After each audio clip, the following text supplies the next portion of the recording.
First of all, kindly express my deep sense of gratitude towards Mrs. Meeta Jani and her team who invited me here to say few words on the subject progeny, which is the burning topic of the day. और सबसे पहले मैं इनको बधाई भी देना चाहता हूँ कि 39th सम्मेलन जो करवा रहे हैं इसकी सफलतापूर्वक ये संपन्न हो और काफ़ी अच्छा प्रोग्राम ये रहे।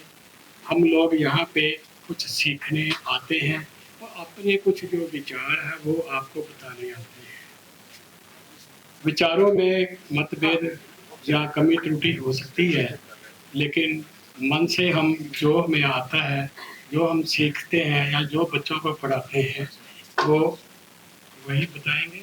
और मैं थोड़ी सी इंट्रोडक्शन अपनी भी देना चाहता हूँ। डॉक्टर बिमल मेहरा, एस्ट्रोलेंस मेरे इंस्टीट्यूट का नाम है और आज तक मैंने 14,000 स्टूडेंट्स को पढ़ाया है एस्ट्रोलॉजी।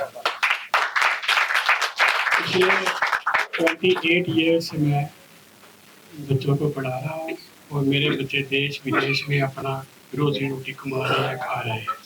सो हम अपने टॉपिक पे आइए। सबसे पहले प्रोजनी की बात है। मैं आपसे पहले एक बात छोटी सी बताना चाहता हूँ इसकी भूमिका बनाने के लिए। स्टार्स ने जो बच्चे हैं, किसी का जुपिटर खराब है, कोई केतु खराब है, बोलूँगा यही कुछ बोलना है सभी ने, मैंने भी यही बोलना है। लेकिन एक चीज़ हमारे सामने आ रही है, जो फाल्कन्स हैं, गीद, उनकी संख्या कम हो रही है। जो कौवे हैं उनकी संख्या कम हो रही है। तो आपने कभी अंदाजा लगाया कि इनकी संख्या क्यों कम हो रही है? कभी सोचा इसके बारे में कि इनकी संख्या क्यों कम हो रही है? जो गाय भैंस जिनकी डेथ हो जाती है, गाय भैंस की डेथ हो जाती है, मर जाती है, तो उनको अकेला वहाँ कहीं छोड़ देते हैं खुले मैदान में, जहाँ भी गीद और कौवे बाकी जो जानवर वगैरह हैं वो उसको खाएं और उसको साफ कर दें।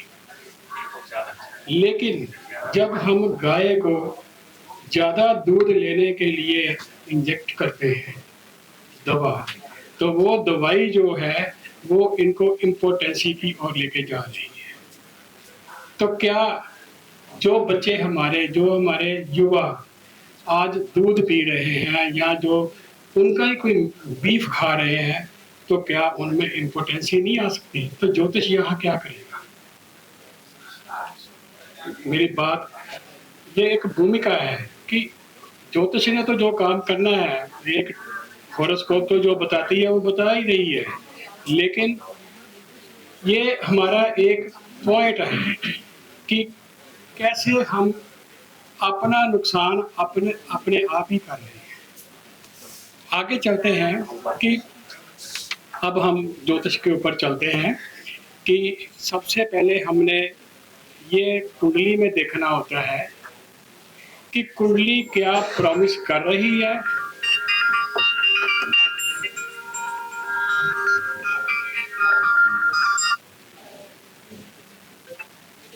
क्या कुंडली प्रॉमिस कर रही है कि एक नेटिव के, एक जातक के बच्चे होंगे या नहीं होंगे? सबसे पहला पॉइंट हमने ये देखना है। आम तौर पे जो हमारे स्टूडेंट्स हैं वो क्या करते हैं कि सीधा गोचर लगाते हैं, जब बच्चा हो जाएगा जी, जब ये शनि यहाँ आएगा, बृहस्पति यहाँ आएगा, राहु की दृष्टि परे हो जाएगी, केतु बच्चे देने वाला। ऐसे नहीं काम करेगा, ऐसे हमारी प्रेडिक्शन फेल हो जाती है। तो हमने ये देखना है कि क्या उस कुंडली में एक योग है बच्चों का, क्या बच्चे होंगे उस आदमी के, उस नेटिव के बच्चे होने हैं।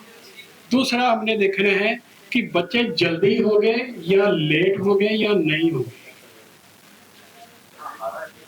तीसरा हमने देखना है क्या एक हमारे पास कंसेप्ट है बीज सफुट का। तो बीज सफुट से हमने अंदाज़ा लगाना है कि इसके बच्चे होंगे या नहीं। बीज सफुट और क्षेत्र सफुट, एक मेल बना है, एक फीमेल बनी है। मेल को परमात्मा ने बीज दिया है, मेल को फीमेल को लैंड दे दी है। हमने ये देखना है कि बीज सफुट जो एक मेल है उसके स्पर्म में फर्टिलिटी रेट कितना है, उसको देखना है कितने परसेंट है। फिर हमने फीमेल का चार्ट देखना है, वहाँ से हमने क्षेत्र सफुट निकालना है और क्षेत्र सफुट से हम ये देखेंगे कि उसकी लैंड, उसकी जो बच्चा पैदा करने की क्षमता है वो कितनी फर्टाइल है। ये दो बातें हमने उस कुंडली में जरूर देखनी है। और तीसरा हमने देखना है संतान तिथि। संतान तिथि हो सकता है कि एक नया वर्ड हो आपके लिए, लेकिन उसको कैसे निकालना है वो हम उस तिथि के मुताबिक देख लेते हैं कि बच्चा किस दिन कंसीव होगा या किस दिन बच्चे का जन्म होगा, उससे हम ये देखते हैं। थोड़ा सा सूत्र उसका मैं बता देता हूँ कि संतान तिथि कैसे निकालते हैं। Longitude of the sun minus longitude of the moon multiply by 5 and divided by 12। तो उसका जो निकलेगा, अगर उसका 0 निकला है तो हमने 1 गिन लेना है, अगर 2 निकले हैं तो हमने 1 प्लस करके 2 कर लेना है।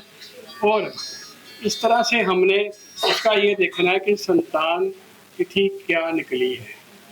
अगर संतान तिथि हमारे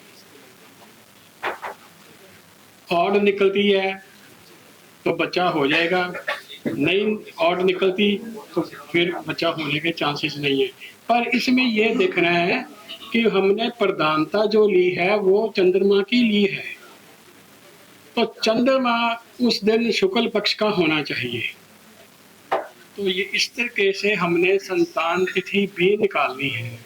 इसके बाद हमने देखना है संतान गुरु, फिर संतान योग सफुट, फिर आपने पढ़ा होगा वर्षफल में आता है संतान या पुत्र सहम।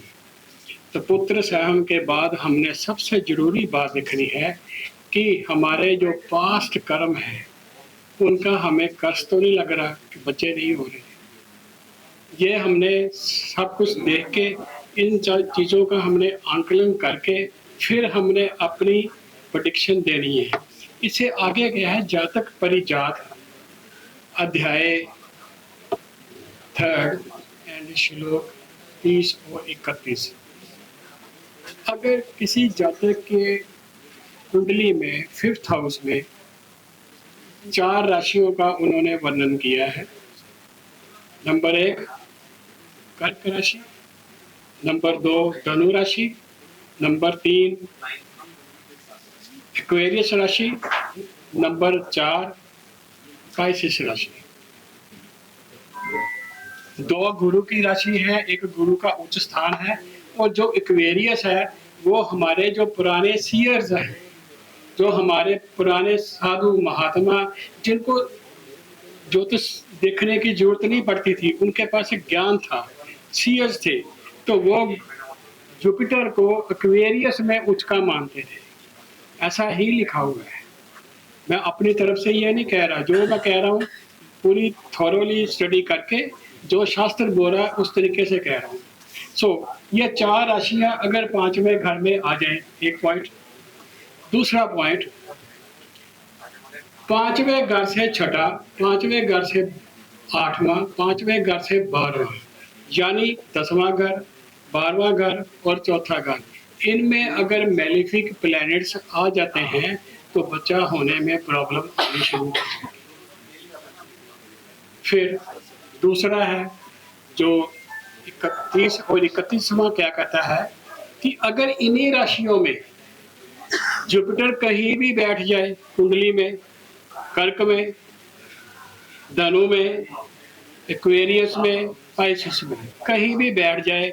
और शर्त यही है कि पांचवें घर से छठे घर में, पांचवें घर से आठवें घर में, पांचवें घर से 12वें घर में कोई मैलिफिक दृष्टि आ जाए या मैलिफिक प्लेनेट से वो ऑक्युपाई हो जाए घर, तो बच्चे होने में प्रॉब्लम आ जाती है और बच्चे कभी कभी नहीं भी होते हैं। लेकिन अगर पांचवें घर का स्वामी स्वयं छठे घर में जाके बैठ जाए तो बार बार प्रेगनेंसी टर्मिनेट करनी पड़ती है। यहाँ मैंने एक वर्ड बोला है कि प्रेगनेंसी टर्मिनेट करनी पड़ती है या अबॉर्शन। अबॉर्शन दो तरह के होते हैं, एक तो हमें अबॉर्ट कराना पड़ता है, जरूर कोई प्रॉब्लम आ गई है तो अबॉर्ट करवाते हैं। दूसरा होता है हमारी विल के अनुसार हमने अबॉर्ट करवाना होता है। लेकिन इसमें विल वाला अबॉर्ट नहीं हमने लेना, जो प्रेगनेंसी को प्रॉब्लम आ गई है तो उसके लिए जो अबॉर्शन करवा रहे हैं तो वो छठे घर से हमने देखना शुरू कर देना। अगर ये सारा जो नियम मैंने बताया आपको, ये सारा नियम जातक परिजात का अप्लाई होता है और पांचवें घर का स्वामी अगर छठे घर में जाके विराजमान हो जाता है तो ये ऐसी प्रॉब्लम आ सकती है। तीसरा है, यही सारा सिस्टम ले लो जो मैंने आपको फार्मूला बताया है, और आठवें घर में मंगल और केतु बिठा दो तो बच्चा हो ही नहीं सकता। आठवें घर में मंगल और केतु इकट्ठे आ जाए तो बच्चा होने में प्रॉब्लम आएगी, बार बार अबॉर्ट कराना पड़ेगा, बार बार प्रेगनेंसी टर्मिनेट करानी पड़ेगी, बार बार मिस कैरेजेस हो जाएंगे, बच्चा नहीं होगा। मेरे पास ऐसी कई कुंडलियां हैं जो जिनके बच्चे नहीं हुए, और एक तो कुंडली ऐसी आ गई मेरे पास जिसका 32 टाइम्स अबॉर्ट हुआ है, बच्चा नहीं हुआ। सो आगे हमने और देखना है कि दशा मेथड क्या है, कि कौन सी दशा हमें बच्चा देने में, बच्चा होने में हमारी सहायता कर रही है। हम लोग देखते हैं कि पांचवें घर को अगर शनि की दृष्टि आ रही है, गोचर की, गुरु की या राहु की, तो बोल देते हैं बच्चा हो जाएगा जी, इतने देरी के पास हो जाएगा, कंसीव हो जाएगा। वो रोते बिलखते फिर आ जाते हैं कि ये हमारे तो हुआ ही नहीं, क्योंकि हमने दशा को इग्नोर कर दिया है। हमने दशा को इग्नोर नहीं करना है। पांचवें घर की या पांचवें घर के स्वामी की या पांचवें घर को देखने वाले की या पांचवें घर में विराजमान प्लेनेट की अगर दशा या अंतदशा आएगी तो फिर बच्चे होने के चांसेस बनते हैं, अदरवाइज नहीं बनते। लेकिन जो मैंने आपको फार्मूला बताया है वो अप्लाई हो गया तो फिर बच्चे प्रेडिक्ट करना बड़ा मुश्किल है। बच्चे प्रेडिक्ट नहीं करने, अगर करने हैं तो फिर उनसे हमने उपाय करवा के या कोई भी उनसे पाठ पूजा वगैरह करवा के या भगवान की शरण में जाके फिर देखते हैं दशा मेथड। सेकंड है अंतरदशा method.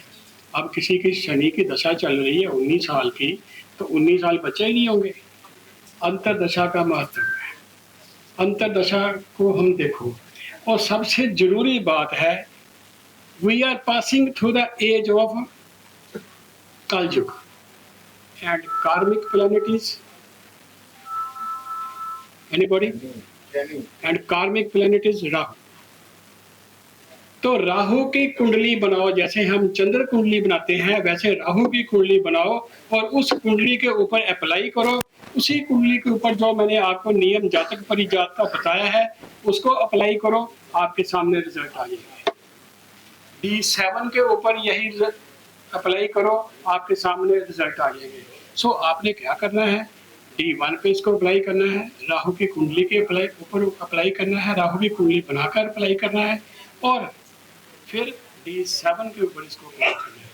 Then the person will be able to get project. आगे हमने देखना है कि ट्रांजिट वैल्यू क्या है।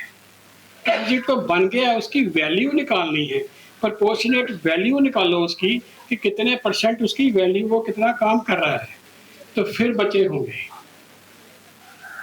पांचवें घर को गुरु देख गया, हो गया जी बच्चा।